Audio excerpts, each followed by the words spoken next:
Instead of doubtful hearsay, for many the word has come to suggest the inconvenient truths that authorities are trying to hide, just like Lee's attempt to expose a dangerous outbreak that has to date claimed more than 2,900 lives, including his own. Rumor is just a prophecy far ahead of our times, says a quote widely shared online in China in recent weeks. The idea speaks to the mounting anger among many Chinese people over what they see as heavy-handed government censorship, with unpleasant truths written off as rumors and truth-tellers threatened or faced with punishment. On Chinese social media platforms, authorities have paid a price for silencing the truth. In many posts, if the warnings of Li and other medical workers had not been muzzled, they could have raised more awareness among the public and perhaps better prepared them for the deadly outbreak, which has now sickened over 84,000 people and placed hundreds of millions under varying forms of lockdown. But the overwhelming narrative on social media is that concealing the truth has caused another problem. Amid dwindling public trust, authorities are finding it increasingly difficult to combat potentially harmful disinformation. Struggling with disinformation almost as soon as the outbreak spiraled into a public health crisis in late January, a dubious fringe theory started to spread, that the virus did not come from nature, but was man-made in a lab. The conspiracy has been widely dismissed by scientists in China and the West, who point to research indicating that the virus is likely to have originated in bats and jumped to humans from an intermediate host, just like its cousin that caused the SARS epidemic. The scientific findings, however, did not prevent the rumor mill from spinning, nor did the repeated attempts by authorities to stamp out the wholly groundless accusations. As the virus continued to spread and kill, conspiracy theories became more elaborate, with many pointing to a high-level virology lab known to study bat coronaviruses in Wuhan, the ground zero of the outbreak. The Wuhan Institute of Virology, an affiliate of the central government-run Chinese Academy of Sciences, runs the only lab on the Chinese mainland equipped for the highest level of biocontainment to research easily transmitted pathogens, such as coronaviruses. The common gist of various rumors lies with the suspicion that the novel coronavirus might have escaped from the lab. In one version, a researcher was bitten by the bat he was studying and became infected with the virus. In another version, a graduate student at the institute was the patient zero. In an even more outlandish theory, that has since been popularized overseas, the lab was covertly working for the Chinese military to make bioweapons, and the virus was unwittingly leaked in the process. No credible evidence was offered for the theories, which originated from unverified social media accounts.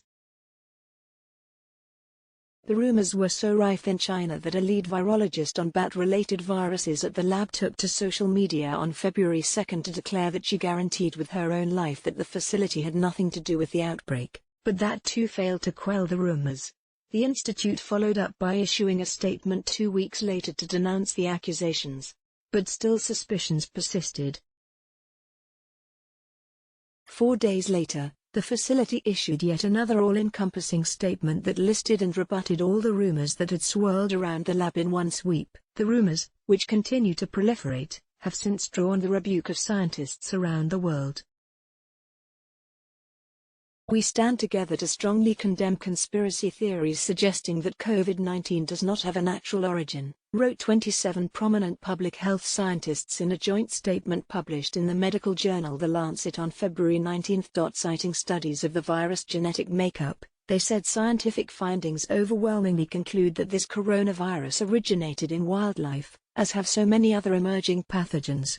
Conspiracy theories do nothing but create fear, rumors, and prejudice that jeopardize our global collaboration in the fight against this virus, the scientists wrote. Nevertheless, some in China remained unconvinced, posting on Weibo that they suspected a government cover-up.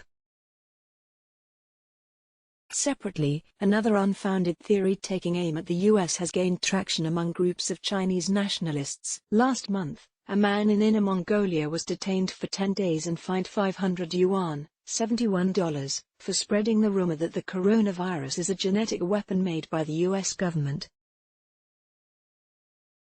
His detention was broadcast on state-run television, making it clear how rumormongers like him would be treated.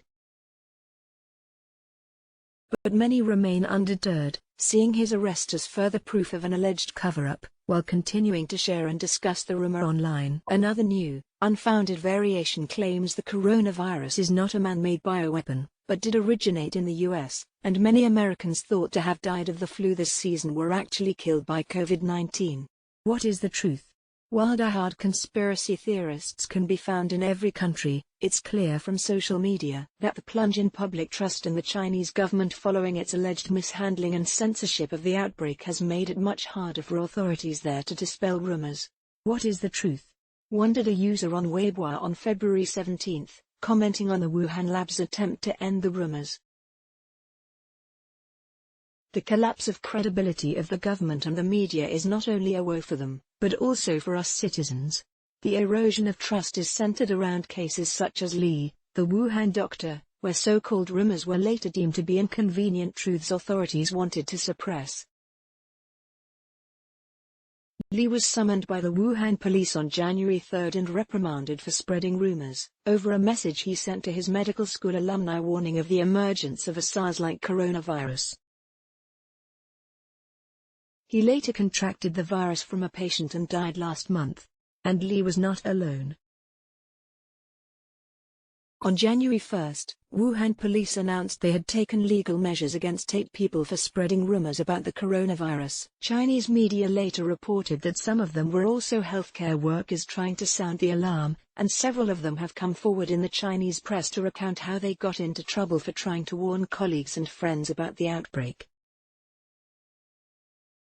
That deep-rooted frustration was summed up in a poignant joke that made the rounds on social media in late January, when the outbreak seemed to be spiraling out of control. If someone can go back in time to return to the Wuhan of a month ago, can they save us all from this catastrophe?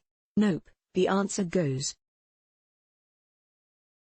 They would just become the 9th rumormonger. To the dismay and fury of many in China, the swift rebuttal of well-meaning rumors, or in fact unpleasant truths, did not stop with Li's death. The whistleblower's passing set off a remarkable storm of calls for free speech across the country. In response, the government has doubled down on its attempts to control the narrative. Accounts and reports that fall outside the official line are promptly scrubbed from the internet and replaced with a constant flow of heroic tales of self-sacrifice.